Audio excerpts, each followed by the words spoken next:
Welcome, everyone, to the Connected Yoga Teacher live podcast. And welcome, Jivana. I'm so excited that you're here today with us. Hi, Shannon. Thanks for having me. How are you doing?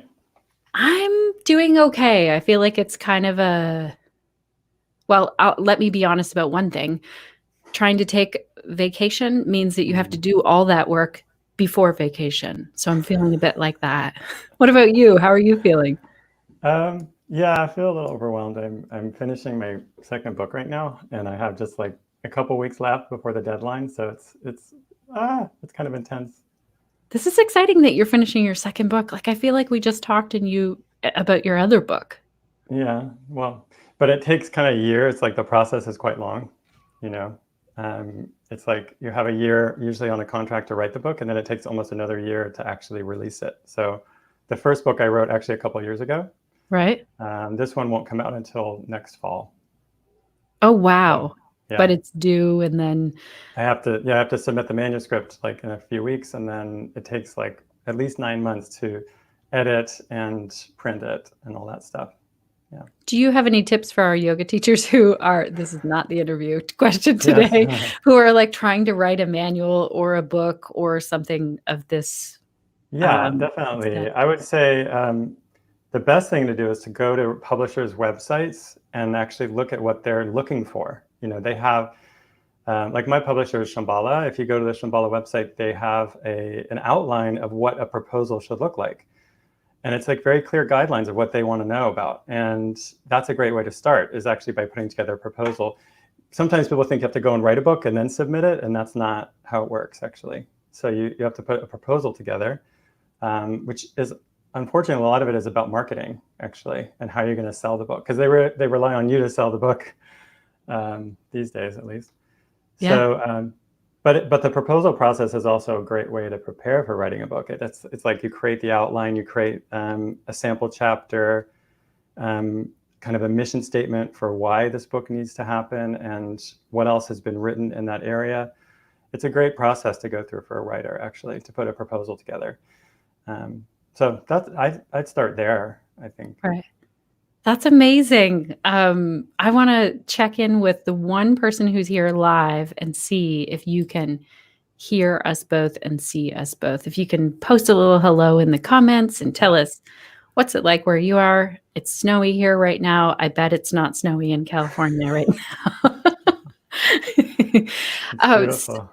So I am so excited that we're going to chat about what it was like to move everything online. Before we do that, I want to give a shout out to our sponsor, which is Offering Tree. And if people don't know about Offering Tree, check them out right now because they just released their online store. So you can have a membership site now on Offering Tree. They do Zoom integration, they do payments, they do websites. If you have a website, you can still integrate it with your website. Have you heard about Offering Tree, Jivana? Just from you, actually. But like I said, you always have the best technology, so I kind of need to look into all of these things. You always know what's up. So. Well, and I'm excited about them. And I actually have it on my to-do list to introduce them to you because they also do directories. And I was like, you need to talk to Jivana of the Accessible Yoga Conference of like doing this directory of accessible yoga teachers. So yeah, we're actually working on that right now. So I'd love to talk to them. Yeah. Okay. I will put you in touch. We'll have to talk about technology more though today, I think. We have to talk about going online. Yeah. So that's what we're chatting about today is how you took, I think, a massive conference and your online training and your training, which was not online, took it all online in 2020. First of all, which one came first? Which one did you move? The training came first. That was June. Was the first online training that we offered, and then the conference was in October.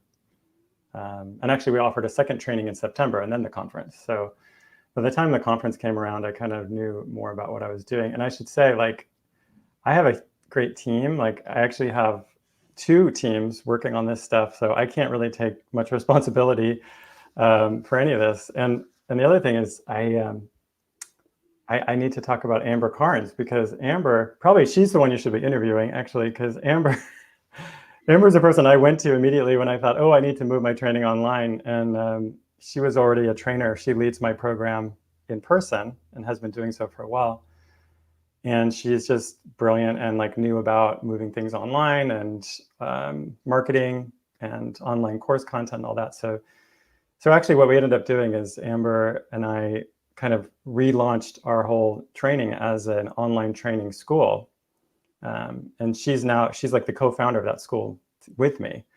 And so we're going to we're already using that platform to share trainings from other folks, like Kelly Palmer has a race and equity training, that was on there. And we have some other exciting, and Amber offered her training on there.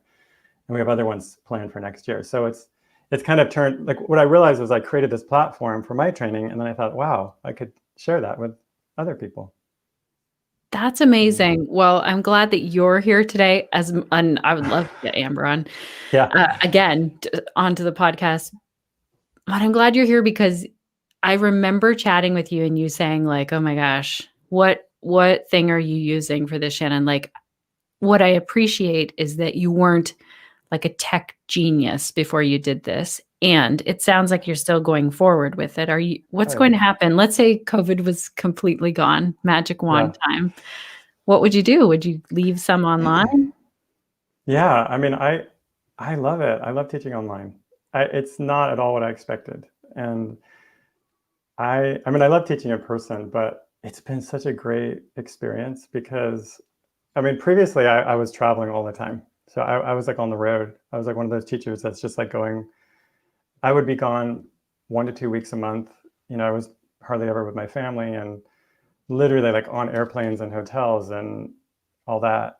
And it took a toll on me, honestly. Like I've been doing that for about 15 years. And it's amazing. Like I don't want to complain because that was my dream. Like I had my dream job, like to get to travel all over and then teach yoga. It was just like incredible, but it was tiring. And so now online, I was like, I can just sit here in my little office and do the same thing. Like it's just like a miracle. I was just like, that's incredible. So I'm feeling kind of lucky that I could make the transition and that I can rest. I mean, this time has been great for writing my book and for just taking care of my body. Just not being on the road is hard. It's kind of exhausting. My practice is better. I just feel like I get to eat food that I can prepare every day. I don't have to like find some random food in an airport. It's just kind of, it's been great for me. But I would say that, what? I was just going to say, like, I didn't really think about that part of the moving online. I was thinking all about the technology. So I appreciate that you said, like, this is really fitting better. I mean, it's also sort of taking care of the planet a bit more if we're flying around less. Exactly. What about the part of missing people? Yeah. I mean, I definitely miss people. I would say what I miss the most is that at the trainings, I got to watch people meet each other and form bonds and communities where we had programs. So, accessible yoga, we're really into community building. And so like when I would go to like New York or something, we'd have like a really big New York group meet and they'd get to meet each other and connect. And it formed like a local accessible yoga community. And I miss that. I miss watching them kind of create that together. And also just, of course, interacting with people. And I mean, we all miss that. I mean, that goes without saying. Just like being in a room teaching yoga is amazing. And the energy that you get back as a teacher, I miss that for sure. It's more tiring to teach online, So did you end up changing the schedule then when you were teaching online? We changed it a little bit, but not that much. A lot of my program is, it's continuing education really. So it's not like most people that take my training are already yoga teachers. And so I don't worry so much about like making sure that they're okay. Like I trust them. And I feel like being online, I think that's the problem with like taking a 200-hour online feels harder for me than what I do. If it was a 200-hour and people who don't really know anything about teaching, I feel like that would be a harder interaction to have. But taking a graduate course online feels a little easier. My program is really about creativity and exploration and fun. And so a lot of that can happen online. We can watch each other. Actually, someone just told me the other day that they found that it was really great because they're big groups too, and they could scroll through the screen and just watch other people and their different bodies. You see so many different people practicing at the same time. It's really quite amazing, actually. Yeah. Oh, that's cool. So then how do you like what technology goes into this? Let's say either with the training or the conference, are there similarities or differences with those? Yeah. And what do you use to put that all together? Well, we ended up using Kajabi. Do you know Kajabi? Mhm. Yeah, I mean, Kajabi is a great platform because it's very versatile. It's basically like an online business platform. It's not designed for yoga teaching per se. It's really designed for anyone, I think, who wants to have an online business. And so it creates the structure for your website and your marketing, as well as holding the content. And it's a learning management system. So you could have that kind of process where you have the videos stored in a certain way and people can kind of go through step by step and complete the course. So as far as the learning management systems that were out there, it felt like the most flexible. So we use that. And then we use Zoom. So the course already, I had had some content online before, but it was just in a WordPress site. People would just go and watch videos before they took the course. So we already kind of had that piece, and that still stayed the same. And then the online was all on Zoom. And what we had, the other thing about Kajabi is there's a community forum. There's like a message board. So we use that quite a bit so people could communicate with each other. I would say community building is the part, again, that I feel like I miss the most. But the other thing we did is we had breakout practice groups outside of the class hours. And I had I have a team of like mentors of trainers all over the world. And so they would lead practice groups in their own area. So we had like European ones and Asia ones going. So those groups could come together. Because that's the other thing. It's like amazing about being online is that we have international groups all the time. You know, it's like the opposite of the local group. It's like really a wide net. Yeah. Oh, that's fantastic. I love it that you have these. So I'm curious around this idea of people having their breakout practice groups. What happens? I have so many questions because I have a training. Let me just get really real about the selfish reason for this question right now. Please. I have a training that I've always done in person. It's 20-hour yoga for pelvic health. And it needs to be online this year, obviously. It happens in January. And I feel like I'm gonna miss out on the things like watching a body right there, or if someone's like, "Ooh, I can't make the training, but I'll just grab the recording." I don't know that they're going to do that. And so the accountability and seeing them teach and all of those things, how do you deal with that portion of things? Well, I mean, if you use a learning management system, they have to like check off that video, like they've watched it. I mean, you can make that a requirement. The other way we've done it is we actually aren't doing that in Kajabi so much as actually having just there's like a final quiz at the end where they basically attest to having watched the videos. And I actually trust people. So for me, that's enough. Like if someone says, I did this, that's like, I believe them, you know, like my job isn't to question people and their, authenticity or whatever. I just believe that people will be honest. And I love that. That's a lot about what I'm trying to do in my program anyway, is trying to give people that like share power. And I think as a teacher or a leader, it's really easy to fall into a trap of thinking that I have to be on top of everyone. And I think that's dangerous in yoga, especially, like as the teacher that I'm like in charge and I get to tell people what to do with their bodies. Like I really go against the grain there. I don't believe that's true. I think I'm like a facilitator and my job is to share the power with the people who are in the room with me and give people agency and authority over their bodies and over their practice. That's what my goal is. So I kind of feel the same way about the training. Like it's a shared experience and it's a shared responsibility. So I believe people that they've done the program. I mean, why else are they're going to pay money and come? And, it's like, although we give a lot of it away too, a lot of scholarships, but that's another story. So anyway, but the breakout groups are great. There's a few things we used, actually. One is that I've asked people if it's okay if I spotlight their video during Zoom. So in terms of watching bodies and missing that piece, what I was able to do is I scroll through the screens when we're doing a practice. So I'm usually leading a practice verbally, but not demonstrating when I'm doing that, because I want to watch what they're doing. And I scroll through all the Zoom screens and choose some people to spotlight.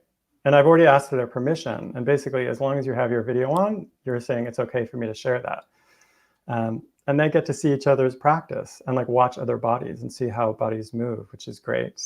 And then we have breakout groups, like I said, that are by time zone and location. So people can just select. I tell them you should go to like 1 a week or whatever it is, or 2 a week. And they can select from a schedule of those that are happening in their own time zones. So there's a lot of scheduling and coordinating that goes into that, actually. And then otherwise, a lot of it is just traditional Zoom classes, like either a lecture or with PowerPoint, or teaching where I just step back over here and I have like you can see I have my little setup, Oh, yeah. So I just step back onto the mat to practice and then come back and talk about it. So there's a lot of that moving back and forth. I love this idea of the quiz. I thought you were going to say like they fill out this quiz and then I'll know if they took in all of the information. But instead the quiz is like, did you complete these things? That's amazing. That's a golden tip. I'm going to use that now for sure. Yeah. And also this idea that, people are really showing up for themselves in this. That's great. And the explanation of what it's actually like to teach that is also really handy. Yeah. How do you, because I know Accessible Yoga talks about props all of the time. And so how do you do that? Like, does everyone have those props? Are you teaching your teachers, make sure you have, even something to hold your phone or something while you're practicing or teaching? Do you have a kind of a checklist for people at home? Mm-hmm. We do. I mean, I have a list of props I ask people to have, and sometimes alternates. So like if you can't go and buy those things, you can use household items for some of it. Like, if you don't want to buy a bolster, which can be expensive, you could use some bed pillows that are like folded and vertically and then put into a pillowcase and tied. Or you can take a roll of towels. Like there's a few things you can use in place of others. For a strap, you could use a belt or a robe, the belt of a robe. So, but I definitely want people to have the experience of using props. And so I use them when I teach, and I encourage people to do that in their practice. I think getting comfortable with using props in your own practice really helps when you're sharing them with others, to really feel them on your body is great. And also, I think we need to normalize them. I mean, I know with COVID, it's been hard because I think a lot of studios, even before they stopped, when they were doing in-person teaching, or now that some are again, they're not using props because they're worried about people touching the same thing. So that is a problem that I think we still need to address. But other than that, I would just say that normalizing props is essential for accessibility. We're all using props all the time. A yoga mat is a prop. A wooden floor is a prop.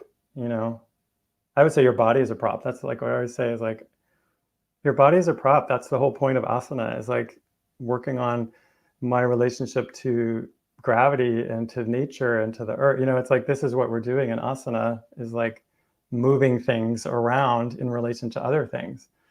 So this whole idea of props as other is just kind of wrong, I'd say.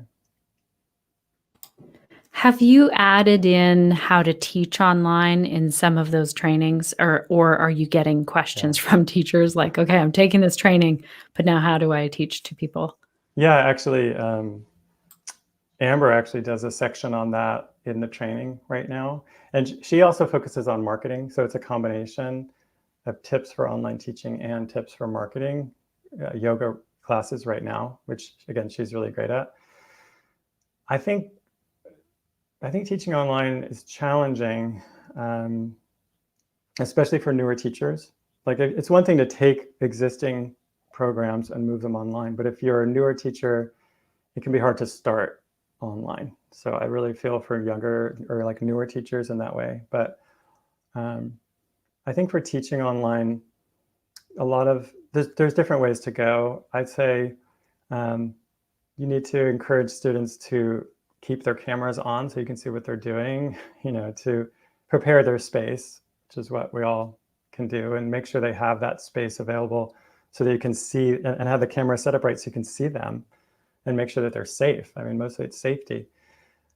But I think there's a benefit in it and for the students, which is there's a certain freedom of practicing at home. I mean, sometimes practicing in a group class can be inspiring, but it could also be intimidating for a lot of accessible yoga students. So I actually think for our community, participating in online classes can actually be really beneficial. You kind of let go of this idea that you're being watched, even though you are probably being watched by the teacher. It's not like being in a room where everyone's staring at you or something. And especially for someone who feels like not confident, that can be really, really helpful. Oh, I like this a lot. I'm wondering, for those of you who are here live, do you have any questions for Jivana about moving a conference or a training online? I'm also curious, do you make a checklist for your teacher trainers or your speakers for the conference? Do they have a checklist of like, here's a microphone? Like, how do you do all of the sound and video check with all of these multiple people? Yeah. Well, the conference was more challenging in that way because we had, I think, close to like over 50 presenters over the course of a weekend. Wow. Some of it was pre-recorded, which helped a lot. So they would say about maybe just less than half was pre-recorded. So we had to actually hire a tech person who would come in at the beginning of the call and check on everyone's setup and make sure that they had it right. Although by this point, I think most people are used to teaching online. So it's not like it used to be. Like most yoga teachers kind of get it. They know what they're doing. We did have some sound problems though, for sure. I'd say that's the biggest issue I see with yoga classes online is the quality of the sound. And I see teachers using a mic on their computer and then going back to their mat and expecting the sound to carry. And it's very low quality if you can hear them at all. So I would say like investing in a good mic. Like I don't know if you can see my mic here. This lav has been lavalier amazing. mic. Yeah, this has just been amazing. This is I think this one was around $100. And it just made a huge difference. It's a Samson. I don't know if you can see. Oh, nice. Okay. And it connects there's a piece that fits right into my into USB in my computer. So it's wireless and I can move back, and the sound should be, well, I had my headphones on for you, right. But the sound should stay the same. Yeah, it does. Oh, that Usually mic picks up I really don't have nice. my headphones on for teaching, but yeah, it's a great mic. And it wasn't the most expensive one. It was okay. Actually,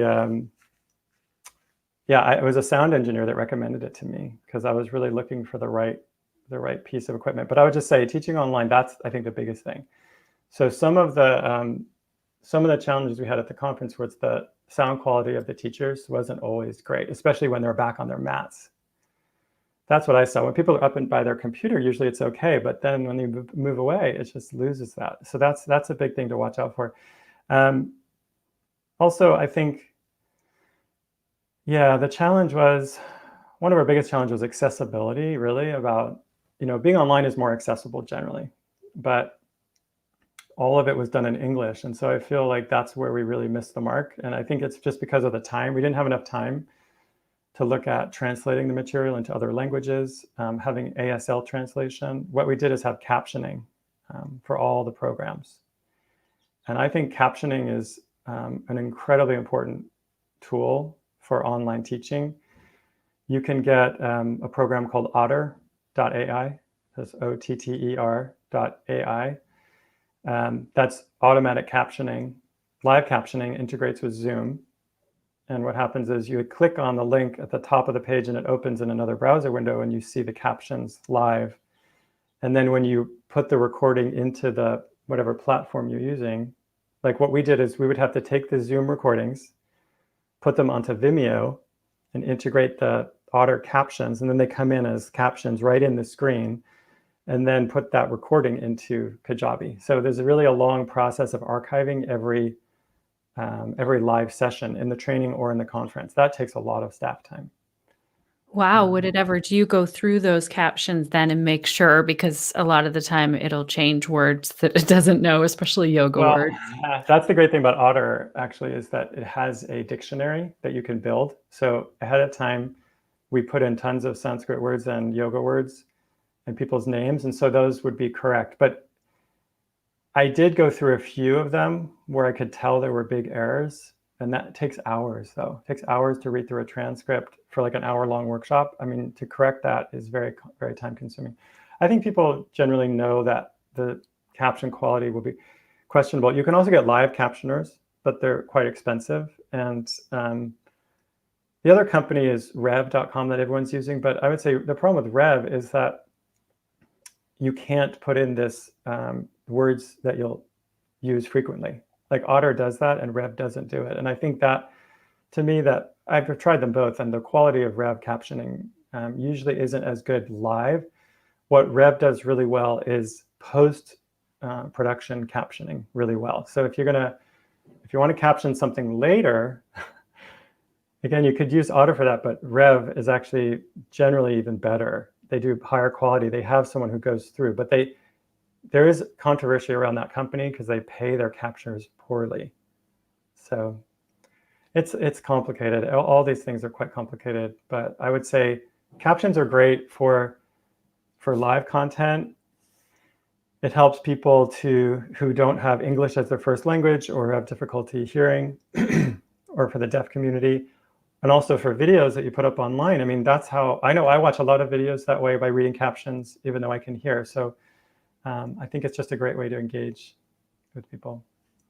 Well, I love that you're bringing the accessibility in, even when you're like, okay, there's this brand new thing that we're going to do, and how can we make it accessible? I know Amber's great at that. When she posts an Instagram image, then she will write out the explanation of that image. And I think, oh, what a great We should idea. all be doing that. We should all be doing that. There's actually 2 ways to do that. So you're talking about, captioning still images on Instagram or Facebook, and that's an essential piece of accessibility. I mean, it's something we do in accessible yoga all the time. But there's 2 ways to do it. One is as alt text in Instagram, which means that it won't show up directly. You may not see it in the caption. You have to click on something, or you have a screen reader, which is a special device that people who are deaf or hard of hearing would use, that would, or visually impaired would use, who can't see the image. They would use that to read it to them. Right. This is something that I don't think is talked about enough in social media marketing. So No, it's really horrible. So I would say we should, whenever you post an image, and especially if the image has words in it, because you have to realize that when you have an image, like if you put a quote in the image on Instagram, a screen reader can't actually see that as words. The technology isn't there. The technology is there to actually describe an image sometimes of like, this is a person or this is a dog, but it can't decipher the letters inside of a image. It can only do that when it's text. right. Yes, it makes total sense. And I'm thinking now even about how many images I put up, even for this call today, of like, it's just a visual image and it doesn't say, I mean, we do put a description as well. Well, that's fine. So as long as you have the description in the caption or whatever you've written, that's the same, that's fine. That's the point. As long as that same information is available in the caption or the text that is alongside that image, that's what you need to do. Yeah. This is why I caption my stories on Instagram. And sometimes I think, oh, I don't want to do this, but I try and summarize. I mean, I don't do it word for word, but it is actually handy for me to like summarize what my thoughts actually were. So this is good. That's great that you do that. Yeah. Anything else that you think, oh gosh, if I would have known this at the beginning of putting all of this online, this would have really saved me some headaches or some time, or I would tell anyone this bit before they put something online? Hmm. I have to think about that. I mean, I guess actually, I think I should have gone online before, is what I thought. Like, how amazing is it? It's in terms of accessibility, it's reaching more people who couldn't come to my in-person programs. And also because of the expense of travel or staying in a hotel, people would sometimes come to where I was teaching and join me, which I appreciate, but I know that's incredibly expensive. And now that expense is gone. There's just the expense of the program, and people can participate as they want. So our programs, everything's recorded, and people have access for a year. So it's like, to me, it means it's more accessible for people's busy lives, or because someone has a disability and they can only be on the screen for 10 minutes at a time. They don't want to watch an hour-long lecture. That's fine. Like, they can just watch it over months and a year. And that feels a lot more aligned with our work. So I just wish we had done it earlier. And our conference as well, like, it was so great to bring people together from all over the world who share common interests. And one of the things that I found so amazing, we had community networking sessions. We had people come together around topics like yoga for incarcerated populations, yoga for larger bodies. And we'd have like 30 or 60 people on that call, and then everyone would share about their work. And that was totally inspiring. So I've been trying to think of community building techniques online. Do you know what I mean? Rather than just education, but how do you engage people and connect them with each other? Because one of the things that we're really lacking is that the networking that would happen in person. Like, if you go to an event, if you go to a training or a conference, half of the reason you go is you get to meet other people doing that work, and you find your yoga or your whatever, your community there. And so for the nonprofit next year, we're planning these monthly, we're calling them community forums on these topics. And each one will be an opportunity to have a little bit of education, but then most of the time would be spent with this kind of sharing in a Zoom call, actually. So Oh, I'm that's excited about that. amazing. I love anything that has to do with building community and building that I know you're network. so good at that. Well, I thrive on it. That's why it's like my oxygen, which makes now difficult. But Yeah. we have conversations like this. Going to the Accessible Yoga Conference, I went to the one in Toronto when it was in person.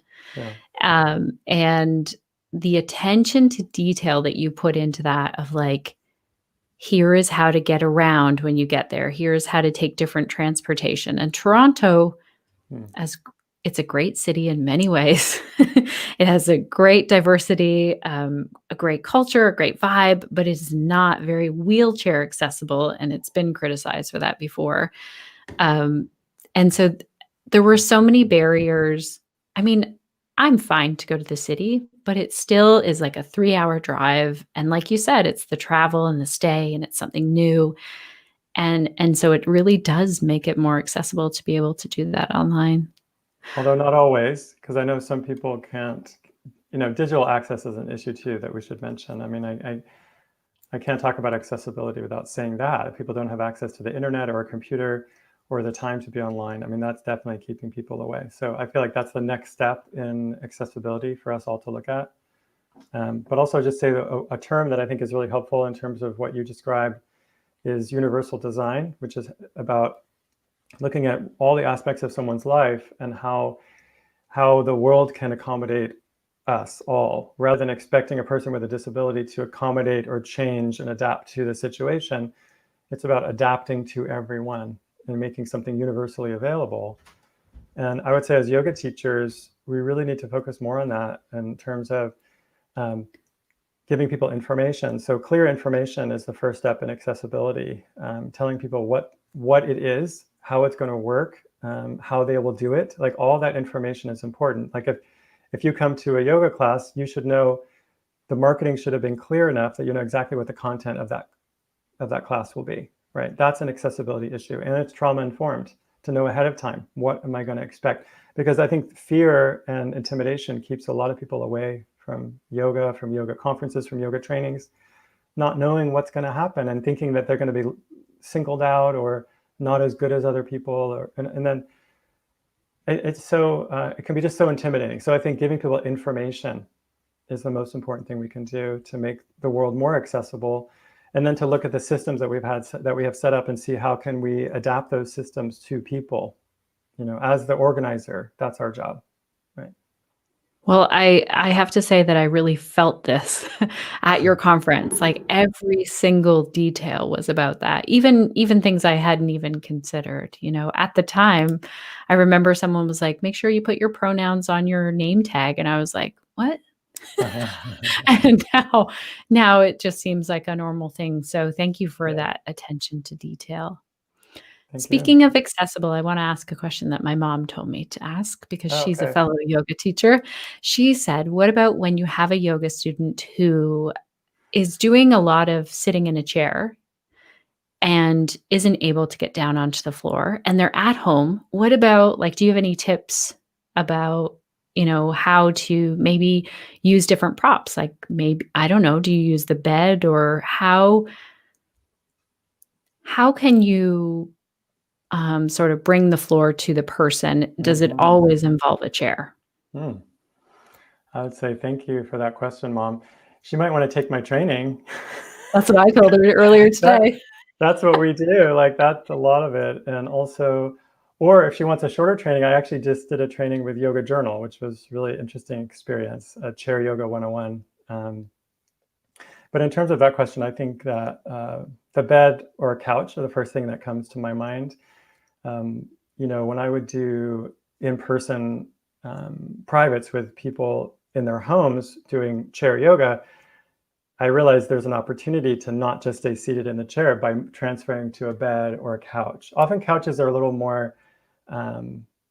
less intimate than a bed. So like I would be working with someone in the living room and they could actually be sitting on the couch or sitting on a chair and then transfer to the couch for shavasana or for some reclined practice. It is really, I would say that chair yoga is amazing. And it's like my favorite thing. I could talk about it forever and all the benefits of chair yoga, but it's really great to get the body to move in different ways. And being reclined is special and more relaxing. So for certain practices, there's benefit in that. You can get an inversion, an easier, more gentle inversion, I would say, in reclined, like lying on a bed or a couch. You can rest in shavasana easier than in a chair, which can be challenging. Bed yoga is amazing. I mean, bed yoga is like a whole thing. I have classes up somewhere on bed yoga, but I do cover it in a training. I think bed yoga is also an area that hasn't been explored enough in the yoga world, like the benefits of that. I would just say my only precaution with bed yoga is, well, other than that you might fall asleep, is that you really have to watch that the mattress is very soft, and we take for granted, at least most yoga teachers take for granted, the hardwood floor, which I mentioned is a prop. And I'm serious when I say that the floor is a prop, because if you practice on a bed, it's a very different experience than practicing on a hardwood floor. It's like practicing on a beach. If you've ever done that, it's totally different, or in the grass. It's totally different than on a mat on a hardwood floor, because you don't have that resistance. Like there's that resistance that the mat gives and the kind of traction that can be lost on a bed. You can really sink into the bed, and I think you really have to watch the position of your spine. There's some poses I think are not very safe to do in bed, like a headstand. Right. No, like lots of things. This is Yeah. really helpful. The other thing is that everyone doing yoga at home now has a Yeah. couch. It's like no one would have a couch or a bed in their yoga class. Like, don't forget to bring your couch to class. And that's what Yeah. we do in the training. I have people get on their bed or their couch and lead them through a practice and have them explore that in their own body. And then they can use that for their teaching as well. I mean, even if we move past COVID where we're in person, like I said, I've done lots of privates where I work with people in that way. People who are doing chair yoga, older people or people with disabilities who really need someone to come to them. I've taught in hospitals as well where people are in beds. It's a great tool. And I would say that even if you're not going to do that work, bed yoga is a great tool for yourself, just for your own self-care, not just because you get to do yoga in bed, but because the other thing that bed does is it changes the direction of practice. So most things that you would do standing, you do lying down. And it's a great way to really rethink asana and our relationship to gravity. And that's what we're doing in the training a lot. A lot of what I do is I take a practice, we break it down into like why do we do it? What are the benefits of the pose? And then can you find that benefit in this other direction? So like say, could you find the balance of tree pose when you're lying in bed? And so then I give this people in the program a challenge to do that. How can you work on balance when you're lying in bed? And there are things you can do actually, but you really have to think. You have to use your thinking to consider that. And sometimes you have to bring in balance. Same like in chair yoga, like you have to bring in strength, you have to bring in balance, you have to bring in hip extension, certain things that are lost when you're seated a lot. Right. Do you know what I mean? Yeah, I think that's fantastic. I'm going to try tree. I did a lot of yoga in my bed when I couldn't get out of my bed when I first had a herniated disc this summer. Right. And it really challenged me to think, how can I do small movement or meditation or my breath practice? But it's not just tree, like try tree. But what I'm saying is what we default to is a shape. Yeah. And that's fine. That's okay. But I'm saying yoga is more than the shape. So the experience of tree is more than getting my body into this certain shape. The experience of tree has to do with like a lot of things. There's grounding, strengthening, balance. Those three elements in particular come to mind when I think of tree pose. And so when I'm teaching tree to someone in bed, I'm going to emphasize one of those elements and really think, okay, how can we work on grounding in this tree pose that we're doing right now in bed? Or how can I focus on balance? So what I'm saying is you pull apart the benefit and you can really bring that back. Does that make sense? Yeah, and I'm going to try it. Okay. I'm going to know what happens. I know. Take a picture. Okay. Oh my gosh, this is so good. I also want to ask you, well, if anyone wants to follow along a little bit more, I want to put up your Accessible Yoga, and like these are the Instagram handles, Accessible Yoga and @Accessible Yoga Training. But you also have a Facebook group as well? Yes, just like you. I'm like, we're Facebook twins. Yeah, we have the Accessible Yoga community.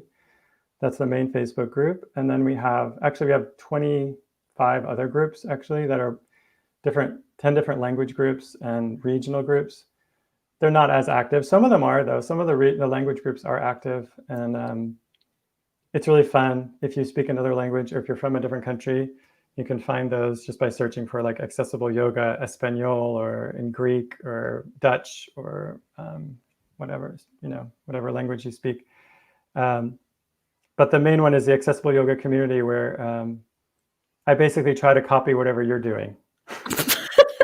This is not true. This is not true. It's challenging. For a while, I wanted to like merge with you and just be like, Shannon, just like help.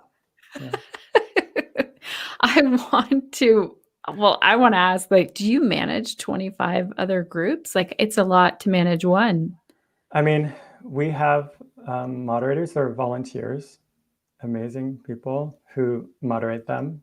And we're kind of reorganizing, trying to get them more staff support. But the main group, Sarah Nutridge is the main moderator for our Accessible Yoga community group, which is a huge job. Also, Sherry Hotchkiss is moderating that. And I'm on there a lot too, but it is a lot, especially in the beginning of COVID. And like in March or something, we had something like, I don't know, 100, like it was like 1,000 people a month were joining. I mean, it was just like unbelievable. And now it's like back to like 100 a month. It was literally 1,000 a month. And now it's down to like 100 a month. And we were having like dozens and dozens of posts a day. And actually, we don't pre-approve posts. We try to keep it open. Oh, this is something we shut down. We're at over 10,000 members now. We're like, we really have to keep it pre-approved because we have people wanting to sell our yoga teachers all kinds of things. Yeah, we need to do that, I think. We actually have just under 10,000, but it's still, we keep it open and we just take things away. But I don't know. I'm almost ready to shift to that because it just feels exhausting. Just let your audience know. One person reached out and they're like, did I do something wrong? All of a sudden my post has to be pre-approved. I was like, oh my gosh, we should have put more notifications up, but not at all. It really is like, it creates a safer space as well. We found, especially like there were some questions coming in, and especially around your election in the US, that would just trigger. Like there was a question that came in about essential oils in a yoga class and it blew up, and we couldn't see it coming, but we can see it a little bit more now. So we'll even message people and say, you know what, this is one of those questions that might really flare people up and you might want to word it this way. Mm-hmm. And they love that. They're like, thank you so much for the heads up, because they don't want to offend people or Okay. So, well, you're convincing me. Well, here's another thing, a little Facebook thing that I haven't figured out, and I have to figure out by the end of the week. Our team is thinking about taking, or I want to gift our team of 2 weeks of vacation from moderating the Facebook group. And someone said, I think you have to archive it. Otherwise, people would be able to comment and people would still be able to go in and see, but it would give everyone a 2-week vacation. Can you rotate the vacations? We do that now during the week because it's become so much. But that's a good question as well. 2 weeks of paid vacation is what I want them to have. Paid and not having to. So you're Canadian. You do things right. So not always, Jivana. There's a lot of things we could work on here. Okay, so I also want to ask you about your book. Your new book. What's it about? Well, it's about it's really yoga philosophy and the yoga teachings and how we can apply them right now, especially in the context of social justice and equity and accessibility. So really the focus of the book is, it's quite personal actually, but it's kind of like my approach to the teachings as a practitioner, not an academic, but how I understand these teachings. And I mean, really like the Bhagavad Gita and the Yoga Sutras in particular, and how these can apply now in our lives, in a very different time than when they were written, even though they're universal. And also how the teachings can really make us to be more compassionate, and that the goal of yoga is to be of service in the world, and it feels like we've missed that. Like it feels like there's some like disconnect to me between the teachings and the way I see people practicing right now. Does that make sense? Yes. When can we order the book? I don't know. Maybe probably in the spring it might be available for pre-order. But yeah, I think it'll be out in October. I hope it'll be, if I finish. It's hard, it's hard. It's like, writing is a great practice for me. I'm not really a writer, but I mean, it's like I'm a yogi, and for me, it's just like here's another way I can work with my mind. And a lot of it is like, when do you criticize yourself? Like when do you edit yourself, and when do you not? And like to really find that balance where, I think any writer knows that. And it's like an artist too. It's like, when do you stop painting? It's like it's hard to just like keep going. When do you pull back? When do you, and how hard to make a point, how clear, how much to expand on something, and how much to share. I think that it's always a challenge. So, but I'm excited because it's really what I'm most passionate about. I mean, I love it. It's just it's really an expansion on my first book on accessible yoga. I don't know if you read it, but there's a section right here. Yeah, there's a section on philosophy and applying the teachings in our life. This is just more of that, basically. Right. So. I remember talking to you about that book, and you're like, actually, I've got another book coming. And I thought, oh my gosh. So it's funny that you say, I'm not really a writer, with like your second book almost finished. But it's yoga. It's not, it's not like I'm a professional writer, like I don't know what I'm doing. I wasn't trained as a writer. I'm just, you know what I mean? I'm a yoga teacher. That's what I've been trained in and been doing for, I don't even know, 20 years more. How long now? 25 years, actually, I've been teaching. So I'm just saying, like, the writing is just another format for my teaching, just like being online or being in person and teaching a yoga class or giving a lecture or whatever. It's just another way to share, which is a hard, challenging one for me. But the book, I mean, Accessible Yoga is mostly asana. It's mostly about practice. That was easy, Right. That's Oh, I easy. can't wait to read it. So I need to get us off this interview so that you can get back to your writing today. Yes.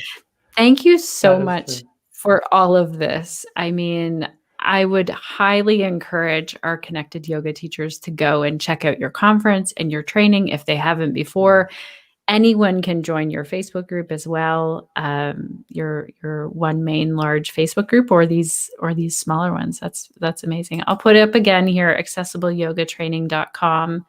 Are there any other websites or places that people can connect? So it's really two different things. Accessibleyogatraining.com is where they can find out about the training. And then accessibleyoga.org is for the conference and the ambassador program. So we have the ambassador program is our membership program where people can, have access to a private Facebook group and mentoring and basically represent accessible yoga in the world. And there's also my personal, like Jivana Heyman. You can go jivanaheyman.com, my website, and also at Jivana Heyman on Instagram. Yeah. And you also have a podcast. And I have a podcast. Yeah, Amber and I together, we have the Accessible Yoga podcast. That's been amazing. That's been really fun. I really recommend people go and listen. We've had the best conversations. We just did a series on making asana accessible. That the last one in particular actually is about chair yoga, and I thought was really a great conversation. And it brought a lot of these issues together, a lot of issues around contemporary yoga practice and how chair yoga, I think, is really an antidote to it. Hopefully, y'all will listen. So. Yeah, I was just thinking there's a question in our connected yoga teacher group about chair yoga, and that'd be a great place to post that episode as well. Well, thank you so much for all of the work that you do and really making yoga accessible to all of us, like all people walking the earth. I love that this is your work. It really shines through, and I love chatting with you. I'm looking forward to when we can meet in person again for sure, but this is the next best thing. Yes, you can come visit me in California again. Yeah, that'll be nice. Thank you, Shannon. Thanks for all of your work too. I mean, I just have to say, like, I just copy you. I see you doing all these amazing things, and I like try to learn, like, what is Shannon doing? And it's inspiring, really. It's beautiful. The way you build community is quite incredible. So I appreciate that. And thank you so much for, supporting accessible yoga and my work and having me here today. So thank you. Thank you.